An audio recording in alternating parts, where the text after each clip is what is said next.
बहुत पहले एक सुंदर महल में एक राजा का बेटा पैदा हुआ। नाम था सिद्धार्था। वो एकदम ऐशो आराम की जिंदगी जीता था, कोई दुख दर्द नहीं था उसको। बड़े होते हुए सिद्धार्था ने हर सुख सुविधा एंजॉय करी। प्यार करने वाले माँ बाप, अच्छे कपड़े और स्वादिष्ट खाना, सब कुछ था।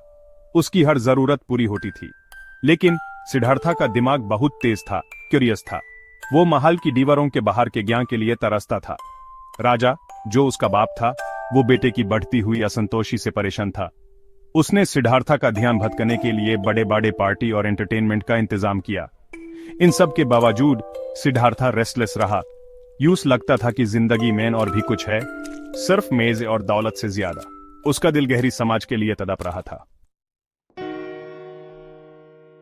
एक दिन सिद्धार्था महल की दीवारों से बाहर निकाल गया। पहली बार उसने जिंदगी की असलियत देखी, बीमारी, बुढ़ापा और मौत। ये सब देखकर वो हैरान और परेशान हो गया। यूं एहसास हुआ कि दुख तो जिंदगी का हिस्सा है। इन सब बातों ने सिद्धार्था को बहुत ही डिस्टर्ब कर दिया। वो महल लौट आया, लेकिन वो नजारे उसके दिमाग से नहीं जा रहे थे। जो दुख उसने देखा था, वो उसकी अपनी सुख सुविधा वाली जिंदगी से बिल्कुल अलग था। उस लगा कि उस इंसानी दुख को कम करने का कोई रास्ता ढूंढना चाहिए।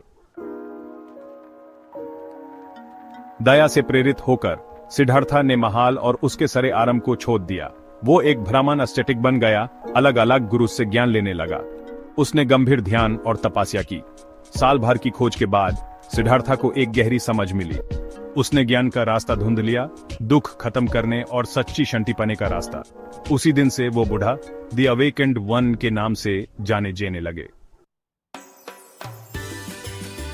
बुढ़ा ने सिखाया कि दुख का कारण अटैचमेंट है, चीजों से, विचारों से और खुद से भी। उन्होंने अपने ज्ञान को 4 नोबल ट्रूथ्स के थ्रू शेयर किया, जो दुख के स्वभाव और उसके खत्म होने के रास्ते के बारे में बताती हैं।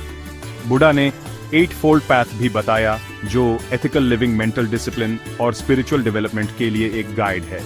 यह रास्ता दया, कृपा और माइंडफुलनेस पर जोर देता है। बुढ़ा की शिक्षाएं आज के दौर में भी बहुत रेलेवेंट हैं। शांति, दया और माइंडफुलनेस का उनका संदेश आज की स्ट्रेस और चिंताओं के लिए एक अच्छा इलाज है। उनकी शिक्षाएं फॉलो करके हम ज्यादा इनर पीस और अंडरस्टैंडिंग पा सकते हैं, जो एक बेहतर और मीनिंगफुल जिंदगी की तरफ ले जाता है।